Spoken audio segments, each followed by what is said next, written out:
Good morning dear students. आज हम पढ़ेंगे हिंदी क्लास 6 की वसंत भाग 1, जिसका नाम है बचपन। चैप्टर 2 है, बचपन नाम है इसका। तो सबसे पहला इसमें प्रश्न आता है संस्मरण से। संस्मरण से यहाँ देखिए, आपका संस्मरण से है। प्रश्न 1, लेखिका बचपन में इतवार की सुबह क्या क्या काम करती थीं? बचपन में इतवार की सुबह लेखिका अपने मोजे धोती थीं, फिर जूतों पर पॉलिश करके उसे कपड़े या ब्रश से रगड़कर चमकाती थीं। दूसरा है प्रश्न 2, तुम्हें बताऊंगी कि हमारे समय और तुम्हारे समय में कितनी दूरी हो चुकी है। इस बात के लिए लेखिका क्या क्या उदाहरण देती हैं? जब वो लेखिका के समय और आपके समय में क्या अंतर है, इसका उत्तर आप इस प्रकार लिखेंगे। लेखिका अपने समय से आज के समय की दूरी को बताने के लिए निम्नलिखित उदाहरण प्रस्तुत कर रही है। पहला है, तब उन दिनों रेडियो और टेलीविज़न की जगह कुछ घरों में ग्रामोफोन होते थे, ठीक ना। और ख है, पहले कुल्फी होती थी, अब उसकी जगह हमने क्या ले लिया गया है, आइसक्रीम हो गई है। कचौड़ी और समोसा पैटीज में बदल गया है। ग देखिए, फालसे और खसखस के शरबत के स्थान पर कोक और पेप्सी जैसे शीतल पेयों ने ले लिया है। उनके समय में कोक नहीं, लेमनेड और बिमटो मिलती थी। प्रश्न 3 है, पाठ से पता करके लिखो कि लेखिका को चश्मा क्यों लगाना पड़ा। चश्मा लगाने पर उनके चचेरे भाई उन्हें क्या कहकर चिढ़ाते थे? तो उत्तर आप इस प्रकार लिखेंगे। लेखिका को रात में टेबल लैंप के सामने बैठकर पढ़ने के कारण उनकी नज़र कमज़ोर हो गई थी, इस वजह से उन्हें चश्मा लगाना पड़ा। उनके चचेरे भाई चश्मा लगाने पर उन्हें छेड़ते हुए कहते थे, आँख पर चश्मा लगाया ताकि सूझे दूर की, ये लड़की को मालूम नहीं सूरत बनी लंगूर की, इस तरह कहकर चिढ़ाते थे। प्रश्न 4 देखिए, लेखिका अपना बचपन में कौन सी चीज़ें मज़ा लेकर खाती थीं? उनमें प्रमुख फलों के नाम लिखो। लेखिका, उत्तर है इसका, लेखिका बचपन में चॉकलेट को बड़े मज़े से खाती थीं। उनको सप्ताह में एक बार चॉकलेट खरीदने की छूट थी। लेखिका चॉकलेट को साइड बोर्ड पर रख देती थीं, फिर बिस्तर पर लेटकर मज़े से खाती थीं। इसके अतिरिक्त कुल्फी, शहतूत, फालसे के शरबत, चॉकलेट, पेस्ट्री तथा फल मज़े लेकर खाती थीं। कुछ प्रमुख फल काफल और चेस्टनट भी था। अब इसके आगे आपका है संस्मरण से आगे। इसमें भी कुछ प्रश्न हैं, जिसमें 2 प्रश्न दिया गया है। पहला है, लेखिका के बचपन में हवाई जहाज की आवाज़ें, घुड़सवारी, ग्रामोफोन और शोरूम में शिमला कालका ट्रेन का मॉडल ही आश्चर्यजनक आधुनिक चीज़ें थीं। आज क्या क्या आश्चर्यजनक आधुनिक चीज़ें तुम्हें आकर्षित करती हैं, उनके नाम लिखो। तो आपको प्रश्न समझ में आया? इसमें कह रहा है कि लेखिका के जो समय था उसमें बहुत सारी ऐसी चीज़ें थी जो उनको आकर्षित करती थी, जिसमें से कुछ नाम उन्होंने इसमें दिया है, जैसे शिमला कालका ट्रेन।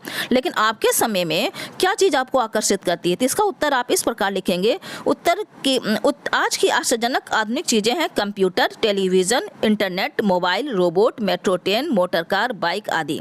इनके प्रति हम आज ज़्यादा आकर्षित होते हैं। इसमें प्रश्न दूसरा है, अपने बचपन की किसी मनमोहक घटना को याद करके विस्तार से लिखो। तो ये आपके बचपन की घटना पूछ रहा है, यानी आप इसमें क्लास 6 में हैं, तो आप छोटे थे, तो आपको कौन सी घटना अच्छी लगी थी, तो उसके बारे में आप यहाँ पे लिख सकते हैं।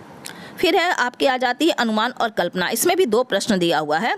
पहला प्रश्न है, सन 1935 से 40 के लगभग लेखिका को बचपन में शिमला में अधिक दिन गुजरा। उन दिनों के शिमला के विषय में जानने का प्रयास करो। यानी इस लेखिका के जो बचपन थी उनका शिमला में गुजरा, तो उस समय उनके विषय में क्या क्या है, तो आप लिखेंगे लेखिका का बचपन अधिकांशतः शिमला में गुजरा। उन दोनों शिमला विकसित होने लगा था।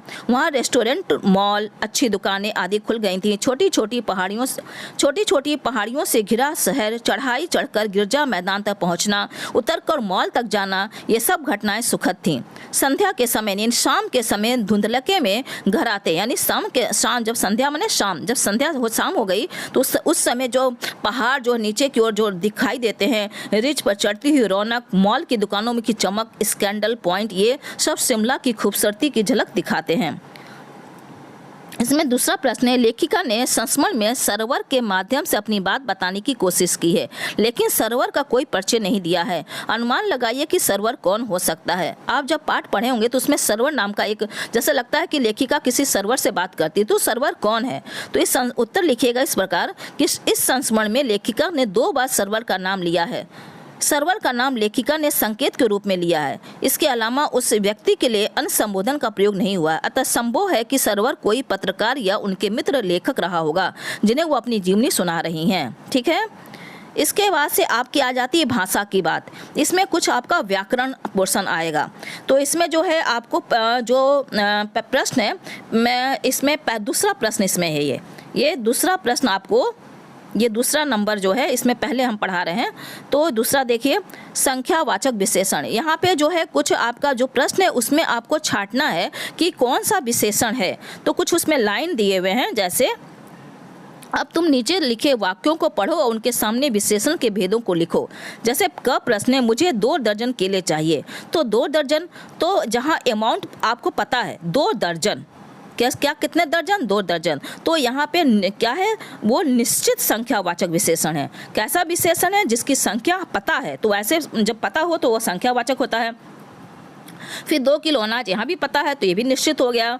ग है, कुछ बच्चे आ रहे हैं, तो यहाँ जो अनिश्चित वाचक हो गया, यहाँ की संख्या की पता नहीं है, कुछ का मतलब कुछ हमको पता नहीं है, तो यहाँ क्या हो गया, अनिश्चित संख्यावाचक विशेषण। घ है, सभी लोग हंस रहे हैं, तो यहाँ भी अनिश्चित है, संख्या नहीं पता है।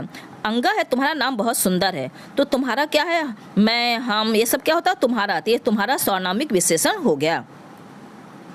फिर है भाषा की बात में, यहाँ पे और कुछ दिया हुआ है, जैसे जैसे क्रियाओं, इसे प्रश्न पढ़िए, क्रियाओं से भी भाववाचक संज्ञाएं बनती हैं, जैसे मारना से मार, काटना से काट, हारना से हार, सीखना से सीख, पलटना से पलट आदि। इसी तरह तो यहाँ पे कुछ क्रिया आपकी किताब में जब आप लेसन पढ़े होंगे तो कुछ आपको ऐसी क्रिया मिली होगी, उसको लिखिए और उसका जो है भाववाचक संज्ञा बनाइए। तो आप पढ़े होंगे तो उसको हमने जो है जो छांटा है उसमें आज से देख लीजिए, गूंजना का गूंज, उभार का उभरना, दौड़ना का दौड़, चढ़ना का चढ़ाई, चाल का चलन, गहराना का गहराई। कहते हैं कि आपको बहुत अच्छे से समझ में आया होगा। अगर आपको लगता है कि मेरा पढ़ाने का तरीका आपको पसंद आता है, आपके जो प्रश्न हैं वो सरल तरीके से आपको उत्तर दिए जाते हैं, तो मेरे चैनल को लाइक सब्सक्राइब जरूर कर सकते हैं। धन्यवाद बच्चों।